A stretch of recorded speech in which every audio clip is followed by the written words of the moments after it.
Proverbios 26. Muchos hombres proclaman, cada uno su propia bondad, pero hombre de verdad, ¿quién lo hallará? Interesante este versículo, hermanos, que nos enseña la palabra de Dios acerca de cómo la gente le gusta, la mayoría de la gente, los hombres también, les gusta jactarse y les gusta proclamar su propia bondad. Es muy común que la gente quiera que otros sepan las cosas que sabemos, las cosas que somos, las cosas que conocemos, que tenemos. Y pues vivimos en un mundo, hermanos, lleno de apariencias, en un mundo lleno de ¿cómo le llamamos? Cuando son fachadas, cuando son apariencias, cuando son filtros. La gente quiere tomarse fotografías y demostrar lo que hacen, lo que saben. Y en este mundo, hermanos, que se ha vuelto como una competencia para sentirnos mejores y superiores que los demás, pues es muy fácil y a través de medios sociales con mucho más facilidad que nosotros cada uno tratemos de promovernos a nosotros mismos y proclamar y anunciar lo bueno que somos, proclamar y anunciar lo grandes, inteligentes, capaces que nosotros somos. Es muy común, hermanos, que la gente caiga en la tentación de querer demostrar o comprobar o de querer aparentar, pretender es la palabra, que son personas buenas, que son personas que quieren ayudar a otros. Por todos lados vemos publicaciones de gente dando dinero, gente ayudando a necesitados, gente, pues jactándose, ¿verdad?, de participar en conferencias, de tener logros, graduaciones, de tener trabajos, méritos, carro nuevo, vacaciones, todo tipo de logros o éxitos que la gente, pues, que sienten que han alcanzado, quieren proclamarlos, quieren darlos a conocer, quieren que otros conozcan lo bueno que yo soy, lo exitoso, lo triunfante que yo soy. Y hermanos, en este proceso en el que el mundo ha caído en una total necesidad u obsesión de las apariencias, cada uno se ocupa de proclamar y de publicar todo lo bueno que hay en su vida, pero hay una parte que no podemos revelar y hay una parte que nadie puede mirar y es la parte interna del ser humano. Es decir, muchos creen que son buenos, muchos creen que son importantes, pero Dios dice, hombre de verdad, ¿quién lo hallará? Y la misma pregunta hace Dios acerca de una mujer virtuosa. También dice, ¿quién la hallará? Porque su estima sobrepasa largamente la de las piedras preciosas. Es muy fácil, hermanos, pues nosotros guiarnos por las apariencias y dejarnos llevar por el engaño o por lo que parece ser, pero el interior solamente lo conoce Dios. Un hombre de verdad es un hombre que realmente es fiel, es íntegro, es capaz, una persona que realmente tiene una bondad no exterior, pero una bondad interior. Es muy fácil aparentar ser buenos. Dice cada uno, muchos hombres proclaman cada uno su propia bondad. Muchas personas tratan de mantener esa apariencia de ser buenas personas y hacia el exterior es fácil convencer a otros y es fácil convencernos aún a nosotros mismos.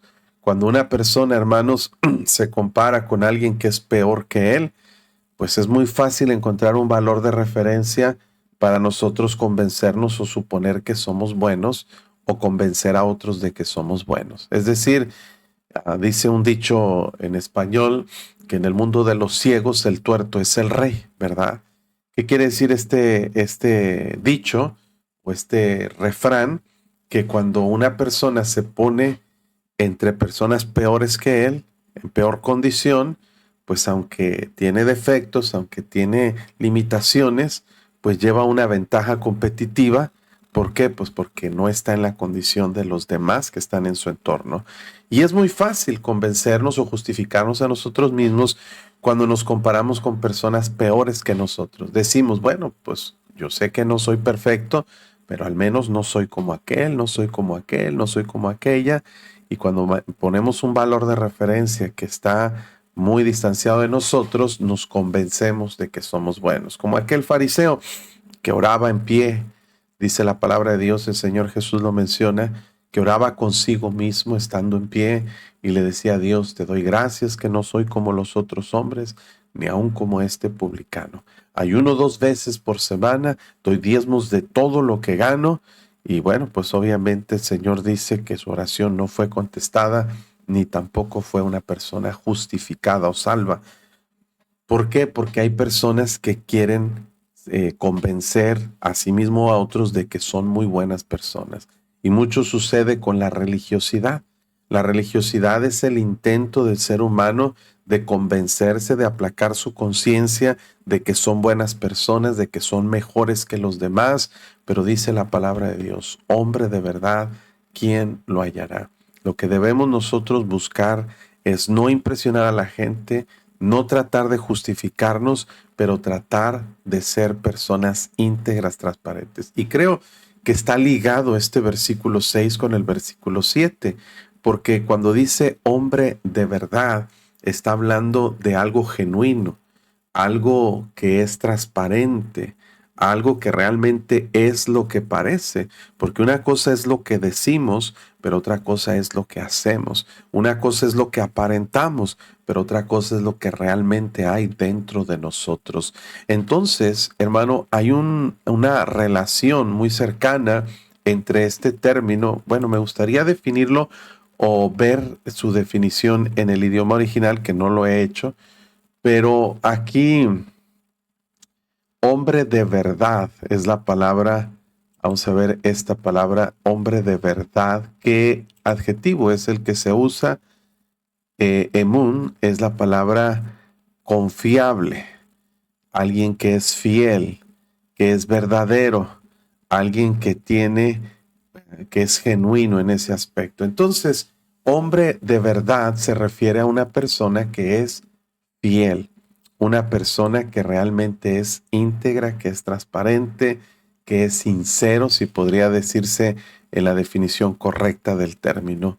Entonces, hay mucha gente que tiene apariencias, que tiene mucho que decir de sí mismo y que nunca se cansan de hablar de sí mismos, pero en realidad, más que lo que decimos es lo que hacemos y lo que nosotros somos en realidad.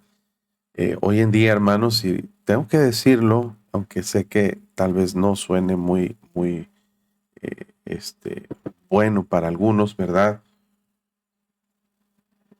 Pero hoy en día, por todos lados escuchamos predicadores que todo su mensaje es una proclamación de su propia bondad.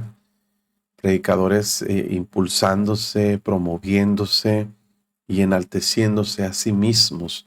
Creo que no es algo correcto que se deba hacer desde el púlpito cuando gente toma el lugar sagrado que es para compartir la palabra de Dios y todo lo que hace es, hermano, hablar de sí mismo.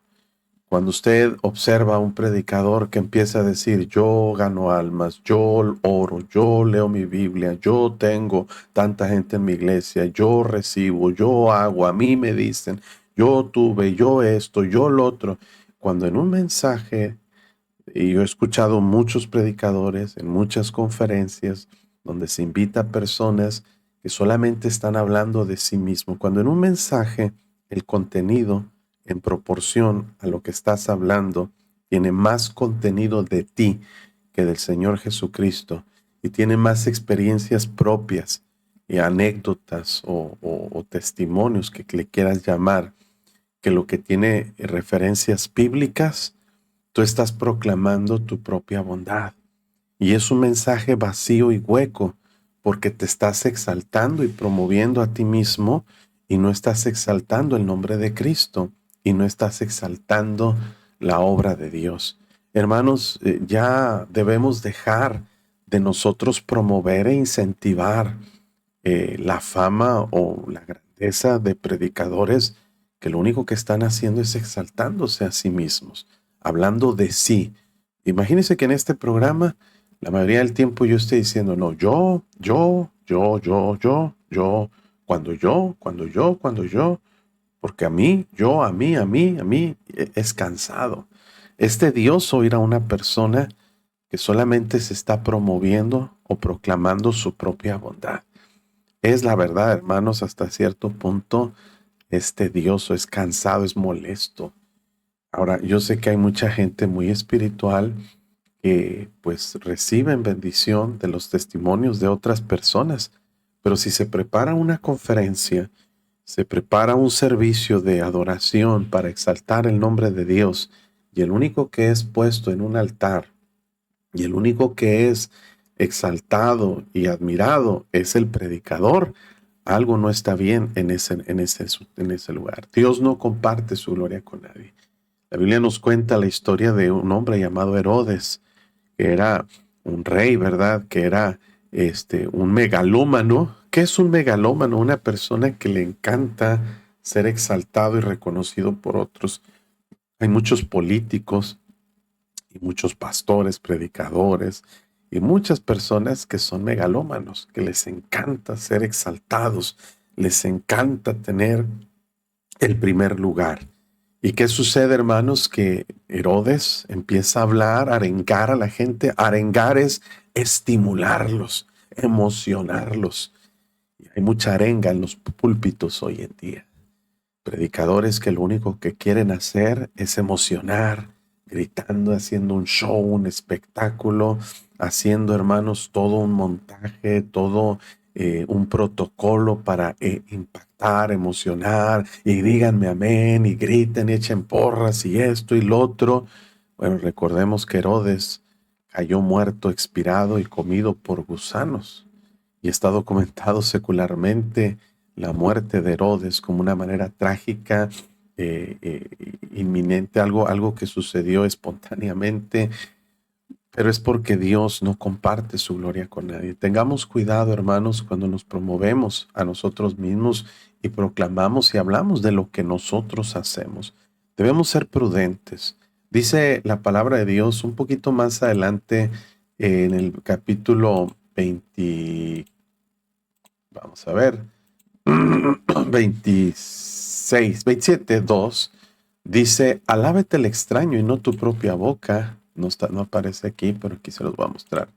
Alábete el extraño y no tu propia boca, el ajeno y no los labios tuyos. Dios está diciendo, ten cuidado y sé prudente cuando hablas de ti mismo.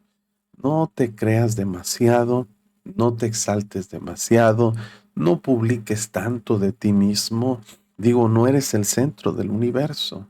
La gente no necesita saber todo lo que comes, la gente no necesita saber todo lo que compras, la gente no necesita saber a dónde vas de viaje cada vez. Y mire, todos pasamos una etapa, ¿verdad?, de cierta, ah, pues, curiosidad por compartir lo que somos y lo que hacemos, ¿verdad? Pero es verdad que también hay predicadores, y yo no estoy criticando, no estoy juzgando, no sé los motivos, las intenciones del corazón, pero que siempre están proclamando lo que hacen y lo que son, y están proclamando cosas para que la gente diga, wow, ese es tremendo predicador. Mira dónde lo invitan a predicar, mira dónde anda, mira lo que hace, mira lo que piensa, mira cómo sabe. Y es peligroso, hermanos, porque atraemos la atención a nosotros mismos y descuidamos la atención de donde debe estar. La atención siempre debe estar hacia el Señor Jesucristo. Juan el Bautista, hermanos, fue caracterizado por una actitud correcta. Él decía, miren, he allí el Cordero de Dios. Jamás se jactó, jamás se exaltó a sí mismo, siempre guió la atención hacia el Señor Jesús. Cuando a una persona le gusta mucho hablar de sí mismo, hay algo mal en su corazón. Hay algo mal porque está buscando la atención de la gente, la admiración de la gente. Y cuando un predicador dice, es que yo soy diferente, yo predico lo que nadie más predica, mi manera de predicar es especial, es única, es ungida. Cuidado, porque muchos hombres proclaman cada uno su propia bondad, pero hombre fiel, hombre de verdad, ¿quién lo hallará? La fidelidad y la bondad y la genuinidad o la integridad de una persona está en el interior, se refleja hacia el exterior, pero no es, hermano, determinado por aquello que proclamamos, publicamos o queremos hacer notar a otras personas. Depende totalmente cómo nos ve Dios, no cómo nos ve la gente. Yo creo que ahí está la clave central, que la integridad es lo que Dios ve. Amén, hermano. La integridad es lo que Dios aprecia y valora. La integridad es lo que realmente somos. Dios dice, tú puedes decir lo que quieras, pero hay otra cosa muy diferente, lo que realmente eres. Y bueno, creo que hay una relación muy, muy cercana entre este versículo, estamos en el capítulo 20, entre el versículo 6 y el versículo 7, que nos describe cómo es un hombre de verdad. Y creo que aquí hay una secuencia donde podemos observar que un hombre de verdad es alguien que camina en su integridad. El justo, dice, camina en su integridad el justo y sus hijos son dichosos después de él. Una persona, un hombre de verdad, una mujer virtuosa, un hombre de verdad, una mujer de verdad, son personas que tienen la justicia de Dios en su vida, no porque son justos por sí mismos, porque nadie es justo, dice Romanos 10, 10 Romanos 10 que no, Romanos 3:10, que no hay justo ni aun uno. No hay ninguna persona que sea moral y perfecto en todos los sentidos, porque dice la Biblia que todos somos pecadores. No hay hombre justo que haga el bien y que nunca peque. Todos somos pecadores, pero por medio de la justicia de Jesucristo podemos ser justificados por la fe en Él. Entonces, una persona que ha sido salva también debe cuidar no solamente salvar su alma, pero cambiar y modificar su manera de vivir, no para ser salvo, sino a consecuencia de la salvación. Y caminar en integridad es la mejor manera de vivir la vida. Integridad es un tema, hermanos, que no se conoce mucho y del que no se habla mucho. Mire, esta palabra integridad, camina en su integridad el justo. Vamos a ver qué significa esta palabra que se usa en la Biblia para hablar de integridad. La palabra tom en hebreo significa algo completo, algo totalmente inocente, perfecto, recto, algo que es íntegro, es algo que es sin variación, sin mancha, algo que es transparente, que es genuino, algo que está limpio, completo, que está o se mantiene intacto, ¿verdad? En un sentido, hermanos, espiritual, la integridad es la capacidad de mantenerse uno mismo dentro de los principios de Dios sin variar. La integridad es ser genuino, es ser transparente, pero también ser recto en nuestra manera de vivir. Es ser maduro, completo, es ser totalmente, hermanos, incorrompible o incorruptible en un sentido estricto, la palabra integridad. Y hermanos, es algo que nosotros debemos procurar en nuestra vida. Fíjense bien, hermanos, vamos a ver, permítame aquí. La integridad es una virtud, hermanos, que nosotros debemos buscar en nuestra vida. Una de las personas de quien tenemos testimonio, hermanos, es de Job, ¿verdad? Que era un hombre íntegro, un hombre completamente íntegro, una persona que se mantenía incorruptible, invariable. Déjeme busco aquí. Mire, en Job, capítulo 2, cuando Job enfrenta la tentación movida por Satanás para quitar sus propiedades y matar a sus hijos, y luego posteriormente también para quitarle o acusarle sus amigos, incluso su esposa, sugerirle que se matara a sí mismo o que más bien maldijera a Dios y provocara su muerte. Pero Dios mismo reconoce algo de Job, y cuando habla en un diálogo de Jehová con Satanás, le dice Jehová a Satanás: ¿no has considerado, mi siervo Job, que no hay otro como él en la tierra, varón perfecto y recto, temeroso de Dios, apartado del mal? Y note lo que dice Dios: todavía retiene su integridad, aun cuando tú me incitaste contra él para que lo arruinara sin causa.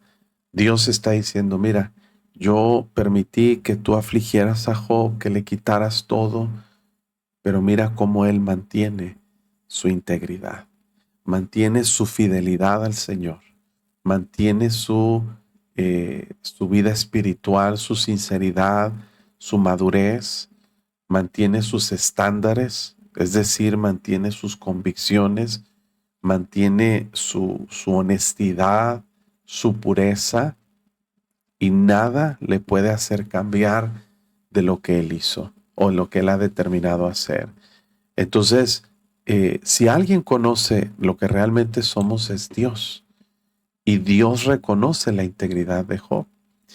En el versículo 9, su esposa, la segunda persona que más nos conoce, primero es Dios y la segunda es nuestro cónyuge.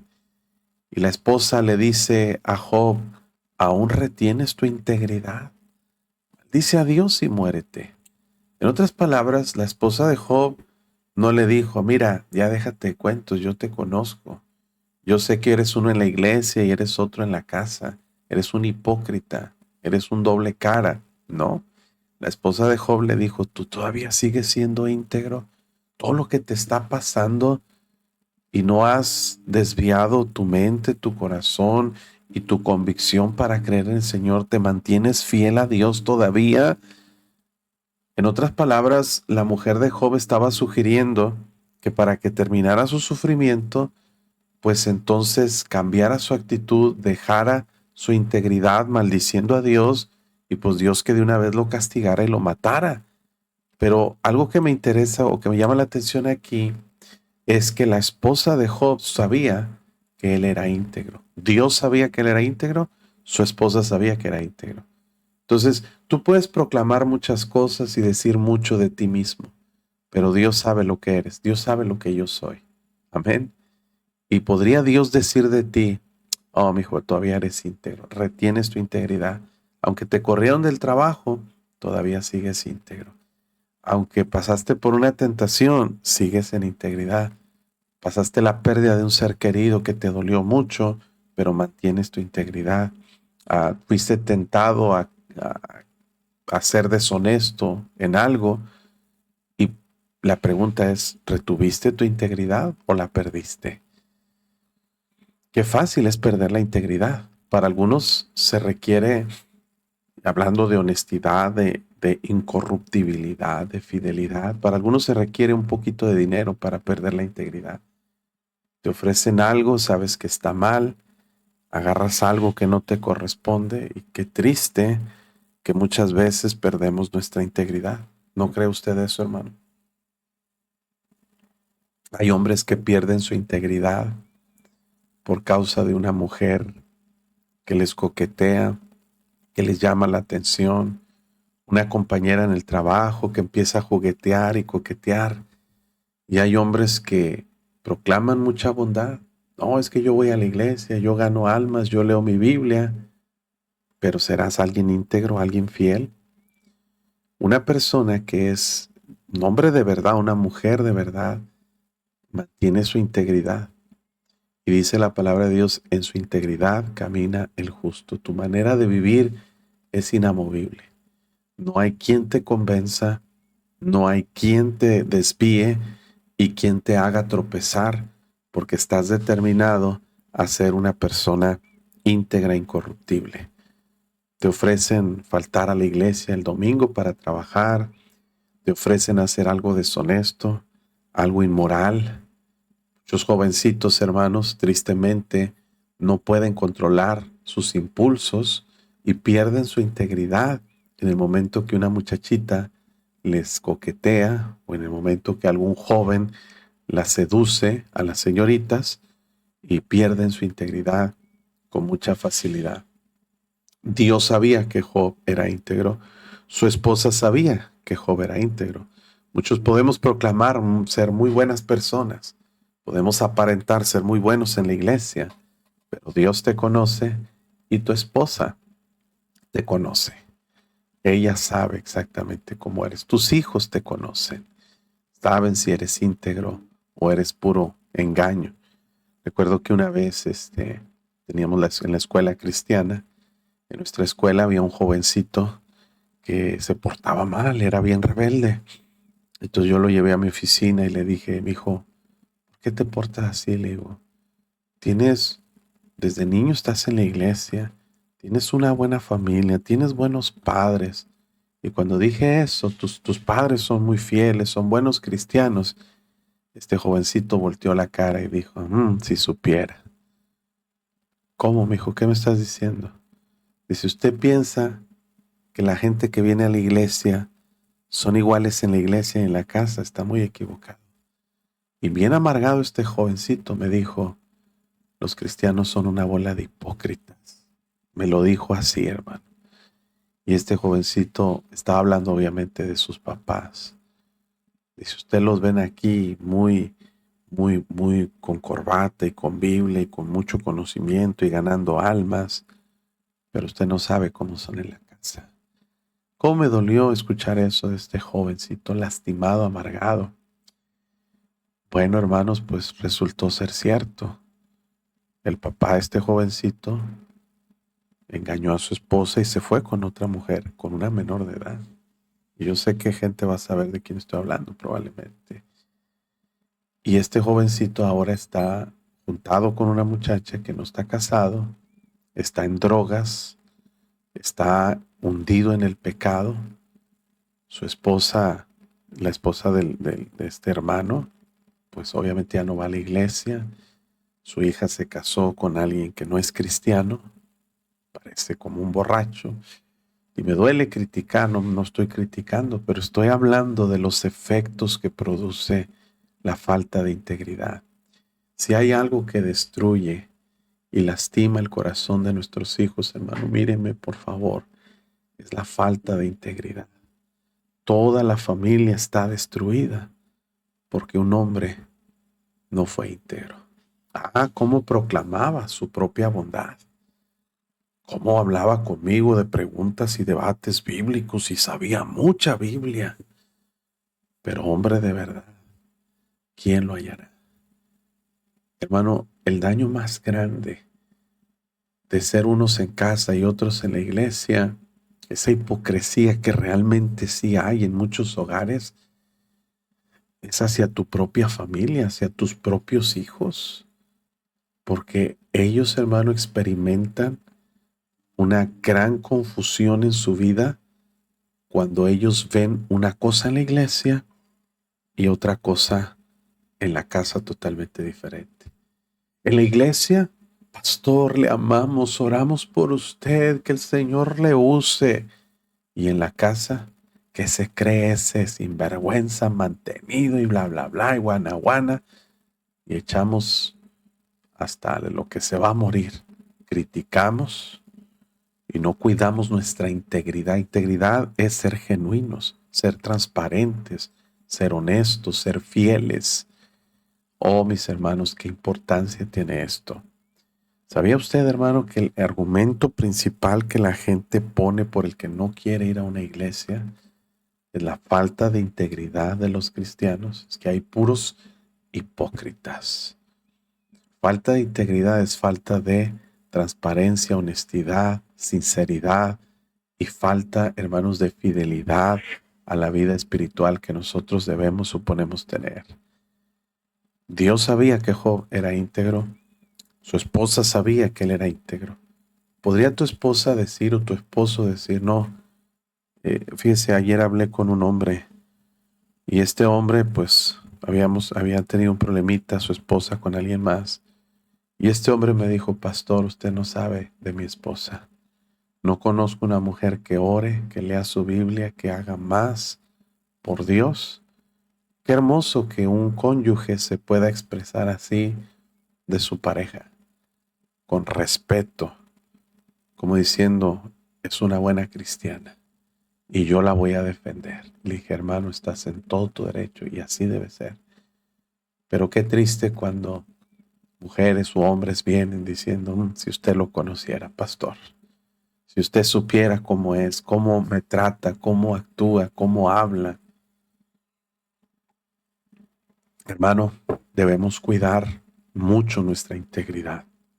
¿Por qué, hermanos? Porque, mire, en Job 4:6, sus amigos mismos reconocían la integridad de Job.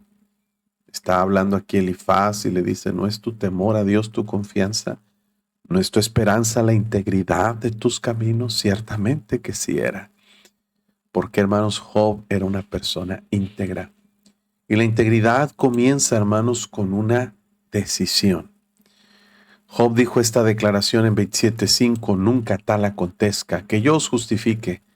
Y mire esta palabra o esta expresión, hasta que muera, no quitaré de mí mi integridad. Mi justicia tengo asida y no la cederé. No me reprochará mi corazón en todos mis días. Qué tremenda declaración está diciendo Job. Yo he determinado que mis labios no hablarán iniquidad, ni mi lengua pronunciará engaño. Dice, hasta que muera, no quitaré de mí mi integridad.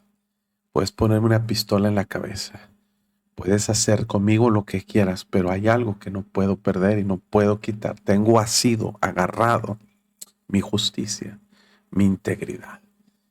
Wow, hermano, qué decisión de una persona mantenerse en integridad. En otras palabras, Job está diciendo, Satanás podrá quitarme todo mi dinero, todas mis posesiones, podrá quitarme mi familia, mis hijos, podrá quitarme la lealtad de mi esposa, podrá quitarme a mis amigos, podrá quitarme mi salud y podrá quitarme todo, pero hay algo que Satanás no puede quitarme. Y es algo que tengo bien asido, bien agarrado, mi integridad. Esa yo no la suelto hasta el día que me muera. Hay muchas cosas que no dependen de nosotros, mis hermanos. De usted no depende cómo vive el mundo.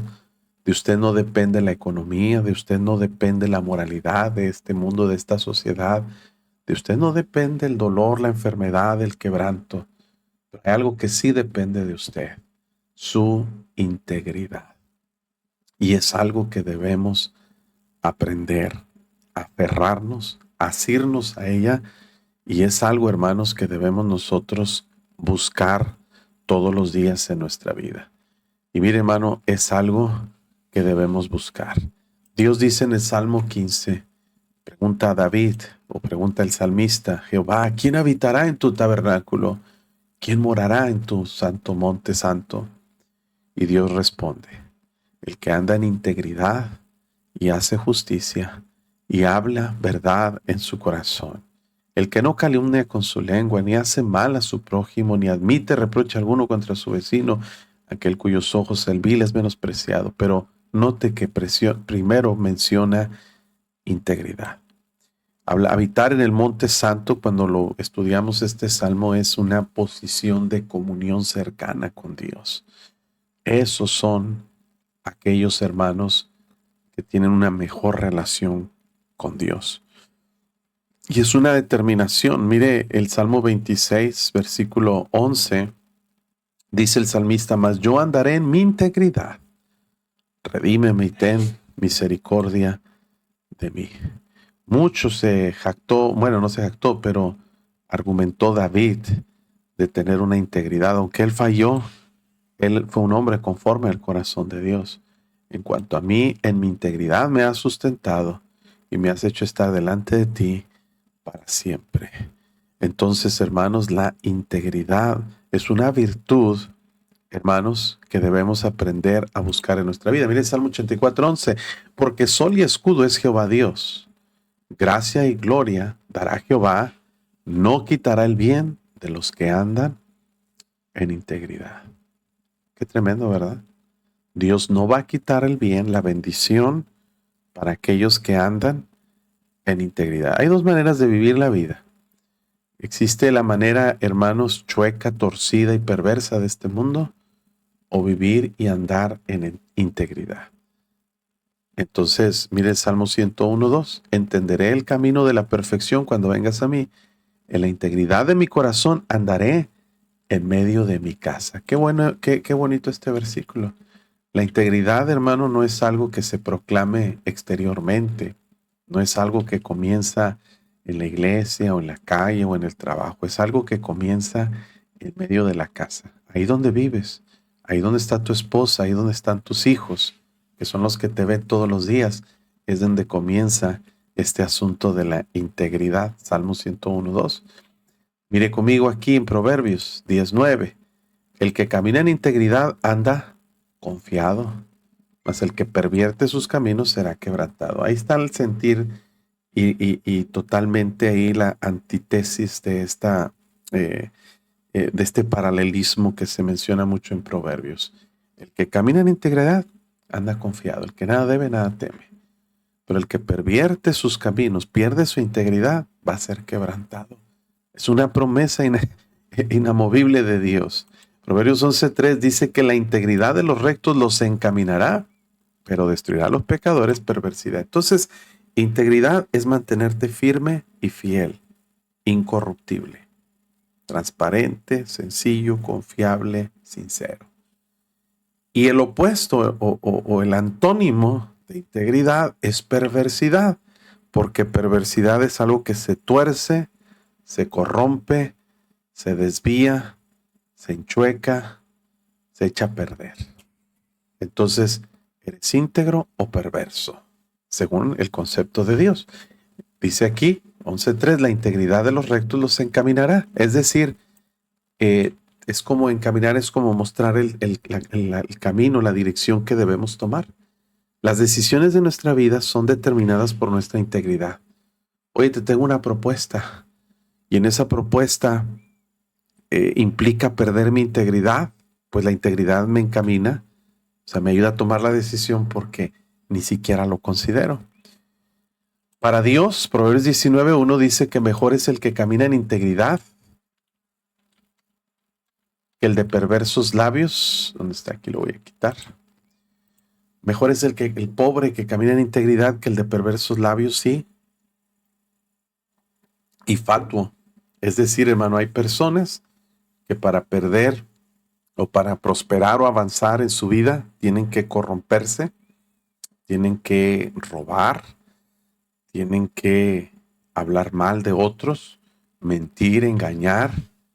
Dios dice, no, cuando implica mi prosperidad y avance económico o profesional, perder mi integridad, es mejor ser pobre caminando en integridad que de perversos labios y fatuo. Eso está tremendo, porque es algo que la gente no piensa así. Dice Proverbios 28:6, mejor es el pobre que camina en su integridad que el de perversos caminos y rico. Proverbios 28:18 dice que el que camina en integridad será salvo, mas el de perversos caminos caerá en alguno. Ahora, acuérdense que no estamos hablando de teología. Proverbios no es un libro teológico ni doctrinal, es un libro de sabiduría. Cuando dice será salvo, no está hablando de la salvación del alma, no está hablando de que para ir al cielo tenemos que ser íntegros. No está condicionada la salvación a la integridad. La salvación es por gracia de Dios por medio de la fe en Jesucristo. Pero una persona que ha sido salva, por consecuencia, va a buscar caminar en integridad. Y, bueno, pero aquí está hablando de circunstancias externas, circunstancias fortuitas que suceden en nuestra vida, problemas, enfermedades, angustias, situaciones de peligro. Dios dice, el que camina en integridad va a ser salvo de esas circunstancias y de esos problemas. En Tito, capítulo 2, dice Pablo a Tito, pero es un mensaje para nosotros, dice, presentándote tú en todo como ejemplo de buenas obras, en la enseñanza mostrando integridad, seriedad. Debemos mostrar integridad cuando enseñamos, cuando tratamos, hermanos, de compartir la palabra de Dios, debemos buscar ser íntegros. Debemos buscar ser así, hermanos, transparentes, honestos, fieles al Señor. Y regresando a nuestro texto en Proverbios capítulo 20, para entender un poquito el concepto de la integridad, nos dice, hombre de verdad, ¿quién lo hallará? Bueno, dice, camina en su integridad el justo, pero hay una promesa aquí. Sus hijos son dichosos después de él. ¿Sabe, hermanos? La mejor herencia que podemos dejarle a nuestros hijos es enseñarles integridad. Enseñarles que su papá es íntegro y enseñarles a ser íntegros en toda su vida, en todo lo que hagan. Hermano, sus hijos serán dichosos después de él.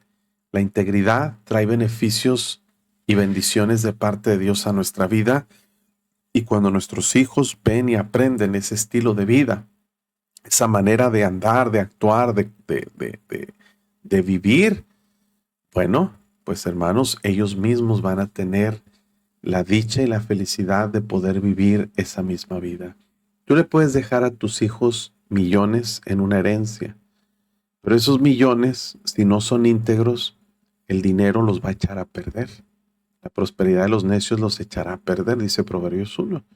Si tú no les enseñas integridad, todo el dinero que reciban van a ser herramientas que inclusive en lugar de ayudarles o bendecirles, les van a echar a perder.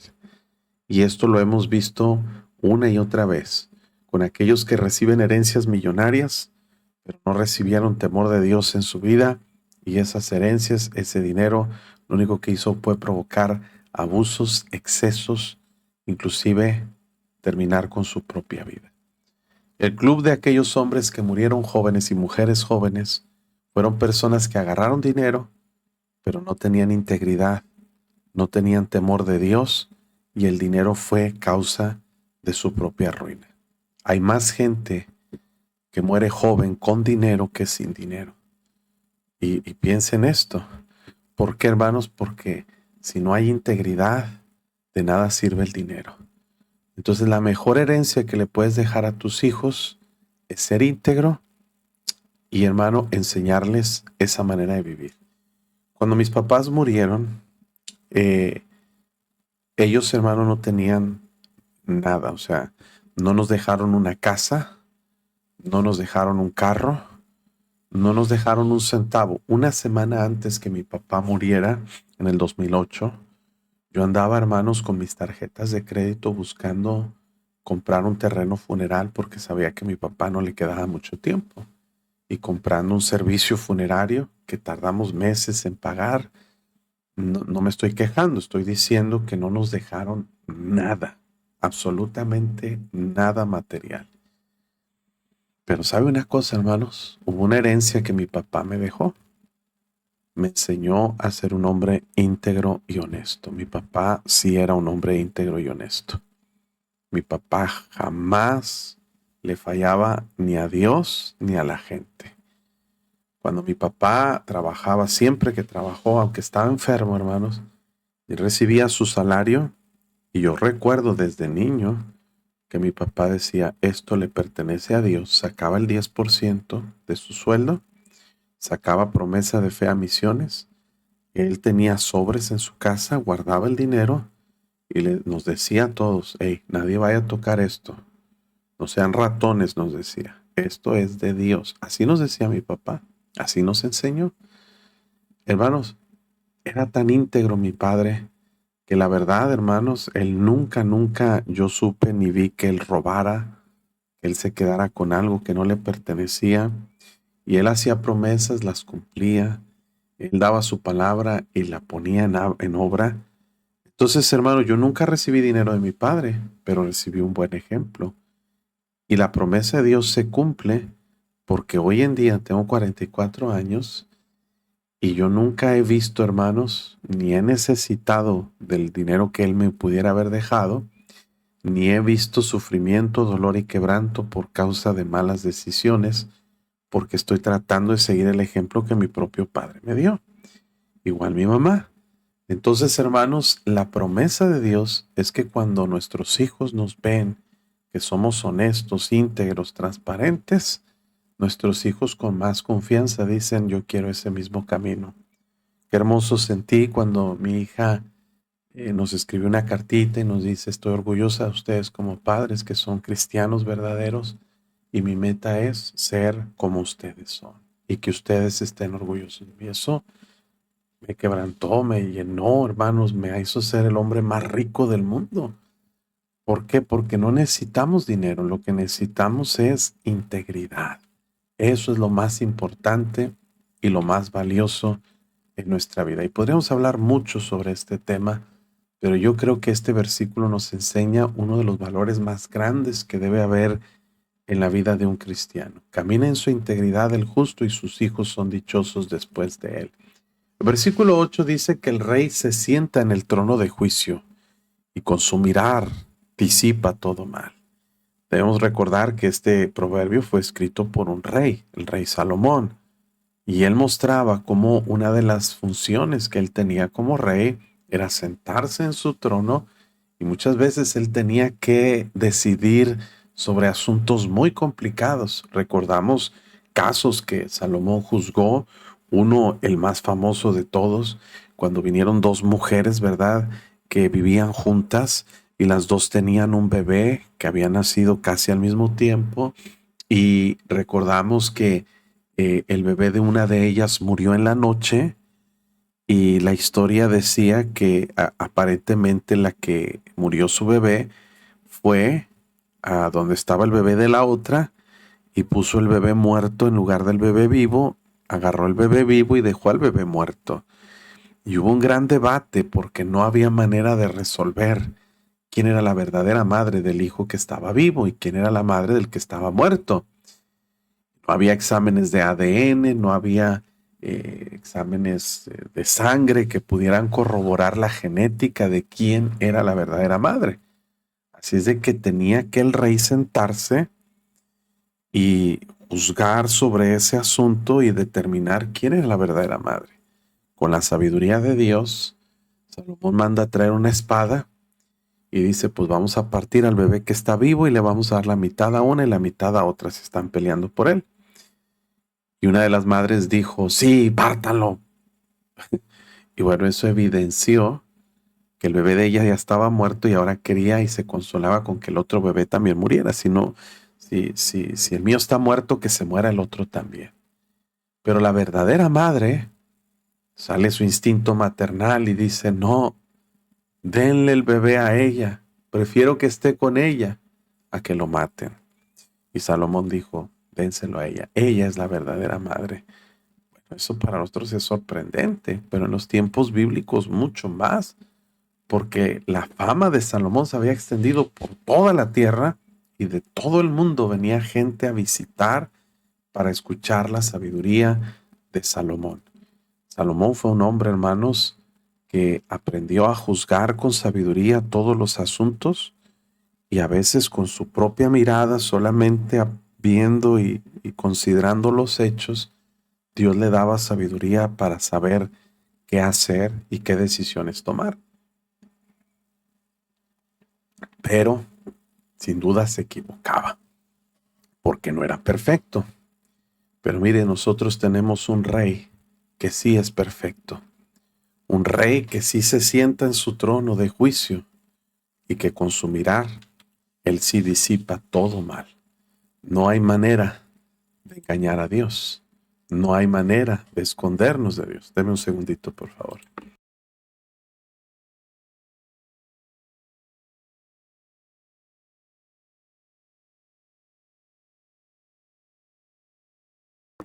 Muy bien, hermanos. Entonces, Dios es nuestro juez y Él es nuestro rey.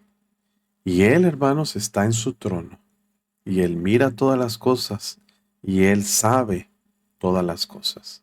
Algo que deberíamos considerar, aunque entendemos que Proverbios no es un libro doctrinal ni teológico, pero hay teología y doctrina en este libro. No es una referencia que determine nuestras convicciones, pero sí hay aplicaciones espirituales que podemos hacer a estos textos para aprender, hermanos, que tenemos un Dios que es justo y un Dios que tarde o temprano va a juzgar y va a dar a cada uno según sus obras.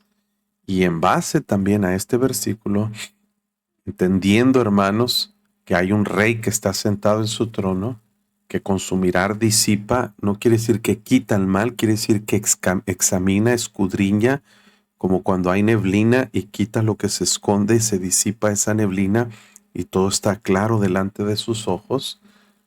Bueno, en ese contexto y en esa idea, nos dice el versículo 9 y pregunta, ¿quién podrá decir, yo he limpiado mi corazón, limpio estoy de mi pecado? Dado que hay un rey que se sienta en su trono con su mirar disipa todo mal, examina y sabe todo, la pregunta es, ¿quién podría decir, yo he limpiado mi corazón, limpio estoy de mi pecado? ¿Quién podría decir, cuando Dios me vea, no va a encontrar nada malo en mí? Bueno, yo he escuchado personas que sí dicen, hermanos, yo soy íntegro. Puede buscarme y andar conmigo y usted no va a encontrar nada malo en mí. Bueno, tal vez la gente no, pero Dios sí. Y la pregunta es una pregunta retórica. Es una pregunta que debemos examinar. ¿Quién podrá decir, yo he limpiado mi corazón, limpio estoy de mi pecado? Por un lado, práctico y en el sentido textual, en el contexto de este versículo, se nos está tratando de hacer saber que no hay nadie que esté completamente inocente, que no hay nadie que pueda, ante la mirada del Rey que está en su trono, disipando todo mal con su mirada, no hay nadie que pueda decir, yo soy inocente. A mí no me pueden decir nada. Yo nunca he pecado, nunca he hecho nada malo, nunca me he equivocado, nunca he ofendido, nunca he dañado. Nadie puede decir, yo estoy limpio, soy inocente, yo soy justo. La Biblia dice que no. Una enseñanza general en la Biblia muy importante que entender es que todos somos pecadores. En Romanos, y no tiene que ver con el pecado de Adán y Eva, hermanos, porque a veces pensamos, no, es culpa de Adán, por eso soy pecador. No, no es culpa de ellos. Lo que heredamos de Adán es la consecuencia del pecado, que es la muerte. Pero no hay tal, y es que ese pensamiento, hermanos, del pecado original que nos fue heredado, es una doctrina calvinista, porque es enseñar uno de los puntos del tulip, del tulipán de las doctrinas calvinistas, es la T de total depravación del ser humano. Y esto tiene que ver, hermanos, con un dualismo, tiene que ver, hermanos, con un determinismo también para enseñar que el ser humano ya viene corrompido y contaminado desde nacimiento. Entonces el ser humano no puede buscar a Dios, no puede salvar, no puede creer en Dios, no puede buscar la salvación porque está muerto. Y es una doctrina que a muchos bautistas enseñan y muchos pastores predican. Lo que heredamos fue la muerte. Miren Romanos capítulo 5, versículo 12. Por tanto, como el pecado entró en el mundo por un hombre, y por el pecado la muerte, así la muerte pasó a todos los hombres por cuanto todos pecaron. Entonces, lo que heredamos es la consecuencia de la muerte física. Pero cuando una persona nace, nace sin pecado, nace inocente. Esa persona no tiene condenación. Un bebé cuando está recién nacido y muere o en su vientre de su madre, es una persona inocente, no es culpable, no es enviado al infierno. Un bebé por eso no necesita ser bautizado, ni necesita ser confirmado, ni necesita ser exorcizado. No hay tal cosa como quitar el pecado original. Son enseñanzas de Agustín de Hipona, que determinó mucha de la doctrina católica, pero también mucha de la doctrina calvinista. El asunto es, hermano, que cuando nosotros crecemos, vamos aprendiendo el discernimiento entre el bien y el mal y tomamos decisiones por lo malo. Y llega un punto en el que quebrantamos las leyes de Dios invariablemente y dice la Biblia, como está escrito, no hay justo ni aun uno. No hay quien entienda, no hay quien busque a Dios. Todos se desviaron, aún se hicieron inútiles. No hay quien haga lo bueno, no hay ni siquiera uno. Es decir, hermanos, que el pecado nos hace a nosotros culpables ante los ojos de Dios. Y Proverbios preguntando, ¿quién podrá decir? ¿Quién podrá decir, yo he limpiado mi corazón y limpio estoy de mi pecado? La respuesta es, nadie. Nadie puede. Nadie por sí mismo. Pero gloria a Dios que hay quienes sí podemos decir esto, pero no porque somos inocentes y no porque nosotros hayamos quitado nuestro corazón, nuestro pecado, nuestra culpa, sino porque Dios ofrece un método, un medio para limpiar los pecados. Y ese medio es, obviamente, la sangre de Jesucristo. En primera de Juan, capítulo 1, versículo 7 dice, pero si andamos en luz como Él está en luz, tenemos comunión unos con otros, pero note esto, la sangre de Jesucristo, su Hijo, nos limpia de todo pecado. Si decimos que no tenemos pecado, nos engañamos a nosotros mismos y la verdad no está en Él. Pero si confesamos nuestros pecados, Él es fiel y justo para perdonar nuestros pecados y limpiarnos de toda maldad. Dios está diciendo, bueno, hay una manera de limpiar tus pecados. Y no es portándote bien, porque portarte bien no limpia tus pecados. No es haciendo cosas buenas, porque las cosas buenas no limpian las cosas malas. La única manera de limpiar nuestros pecados es yendo a Jesucristo, poniendo nuestra fe y nuestra confianza en Él y pedirle a Él que nos limpie, que nos salve, que nos perdone. Dice la Biblia que la sangre de Jesucristo nos limpia de todo pecado. Allá en Isaías capítulo 53 nos dice cómo es que esto puede ocurrir. Y la razón simple es que el castigo de nuestros pecados fue sobre Cristo. Dice ahí la Biblia, ciertamente llevó en nuestras enfermedades, sufrió nuestros dolores. Nosotros le tuvimos por azotado, por herido de Dios y abatido. Mas Él, está hablando de Jesucristo, herido fue por nuestras rebeliones. 700 años antes de la venida de Cristo, Isaías profetiza que Él fue herido por nuestras rebeliones, molido por nuestros pecados, el castigo de nuestra paz fue sobre Él y por su llaga fuimos nosotros curados. Todos nosotros nos descarriamos como ovejas, cada cual se apartó por su camino, mas Jehová cargó en Él el pecado de todos nosotros. La razón que podemos ser limpiados es a través de Jesucristo. Entonces, replanteando la pregunta en un sentido teológico, espiritual y aplicándolo a nuestra vida, ¿quién podría decir yo he limpiado mi corazón? Bueno, yo puedo decir eso. ¿Por qué? No porque tenga inocencia, no porque yo he limpiado mi corazón, sino porque Cristo lo ha limpiado. ¿Quién podrá decir limpio estoy de mi pecado? Yo puedo decirlo, porque mis pecados fueron puestos en Jesucristo y porque Él me promete a mí que si yo pongo mi fe y mi confianza en Él, Él puede limpiar mis pecados y Él me puede perdonar. En 2 Corintios capítulo 5 nos menciona uno de los misterios, por así decirlo, teológicos más profundos de la Biblia. Proverbios 2 Corintios 5:21 dice que al que no conoció pecado, por nosotros lo hizo pecado, para que nosotros fuésemos hechos justicia de Dios en él.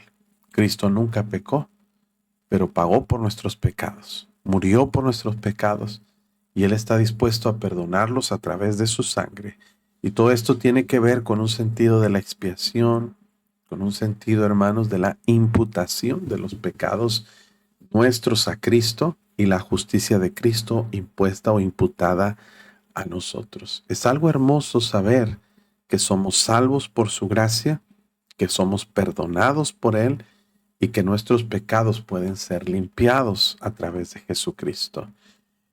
En Isaías capítulo 1, Dios le dice al pueblo de Israel, porque esto no es exclusivo del Nuevo Testamento, pues también estaba vigente, aunque de manera simbólica, pero también definitiva o también posible en el Antiguo Testamento a través de la fe en Jesucristo que iba a venir a ser sacrificado por nosotros. Dice el Señor, venid luego, dice Jehová, y estemos a cuenta.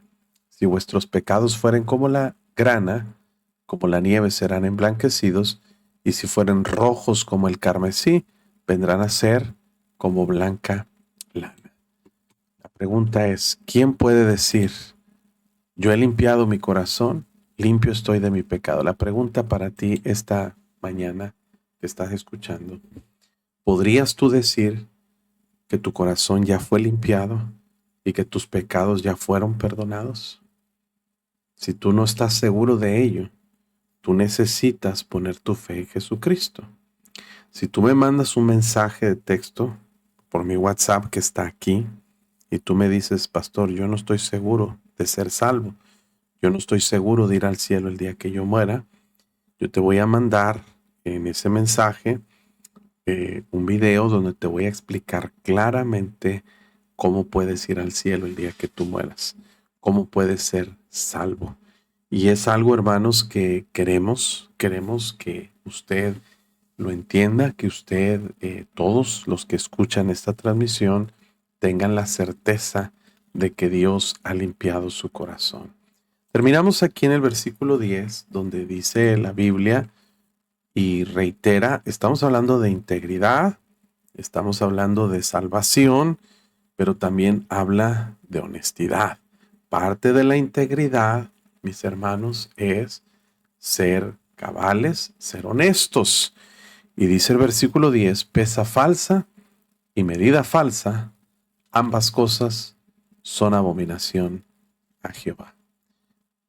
Los mercaderes en los tiempos bíblicos usaban pesas. Usted sabe y seguramente ha observado esas básculas o balanzas que lo que hacían era equilibrar el peso. Se ponía de un lado un peso que equivalía a la medida que se compraba o se vendía, y bueno, en esa medida o en esa pesa, lo que se hacía era saber cuánto se le vendía a la persona. Es decir, si alguien llegaba y decía, dame 1 kilo de frijol, 1 kilo de maíz, 1 kilo de trigo, obviamente serán otras medidas, se medía por diferentes, por talentos, se dividía por ciclos, se dividía por diferentes maneras, ¿verdad? Pero para entender 1 libra, 1 kilo, y usted ponía en un lado la balanza que supuestamente pesaba 1 kilo y de este lado el contenido, y cuando se equilibraban perfectamente ambas cosas, usted decía, mira, ahí está, 1 kilo. Pero si la balanza o la pesa estaba truqueada, que en lugar de ser 1 kilo eran 950 gramos, pues en cada kilo que venda, usted se está robando 50 gramos y en 20 kilos ya se ganó 1 kilo también. Ahora, esto pasa en México bastante, hermano. Las gasolineras roban. Yo tengo un carro que le caben 35 litros de gasolina. Se supone que lleva 5 más que van en el depósito como reserva. Bueno, en total deben caber 40 litros.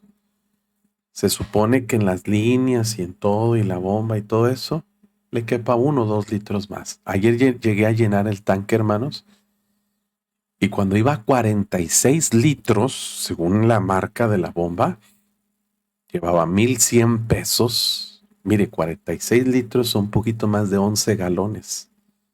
Y estamos hablando de casi $60. O sea que el precio de la gasolina en México es casi o más que el doble que en Estados Unidos. Pasé por Texas y en Dallas la gasolina estaba hasta en $2.50 el galón. Estamos hablando de menos de 12, 13 pesos el litro de gasolina en Estados Unidos. Y en México, no solamente tenemos la gasolina al doble, pero la mayoría de las gasolineras roban, literalmente roban.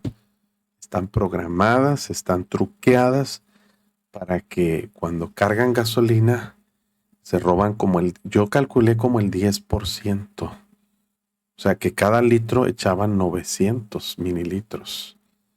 Y son empresas grandes y empresas, hermanos, que la gasolina es deficiente. Muchas veces la rebajan con otros líquidos.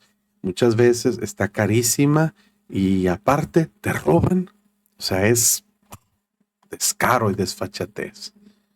Pasas a todos esos lugares donde te venden fruta y verdura en la calle, ¿verdad? Porque hay muchos tianguis. Y todas, bueno, no todas, pero la gran mayoría de esas balanzas, hermanos, están truqueadas. Yo tengo una balanza en mi casa, una pesita. Una vez llegué por 2 aguacates. Me dijeron, los pesaron, son medio kilo, jefe, güero, como te digan, ¿verdad? Y pues lo pagas. Llegas a la casa, los pesas, son 350, 400 gramos. Descaradamente la gente roba, la gente miente, por todos lados se engaña.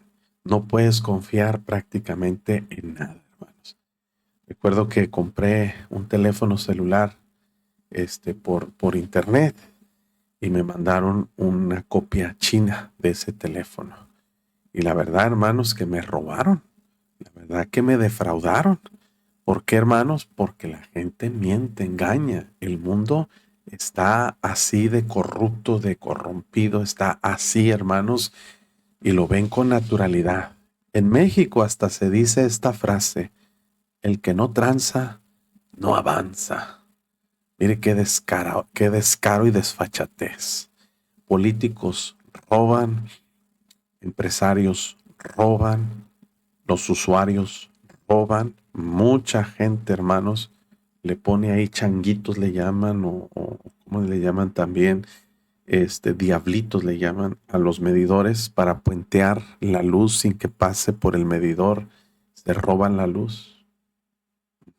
Así pasa.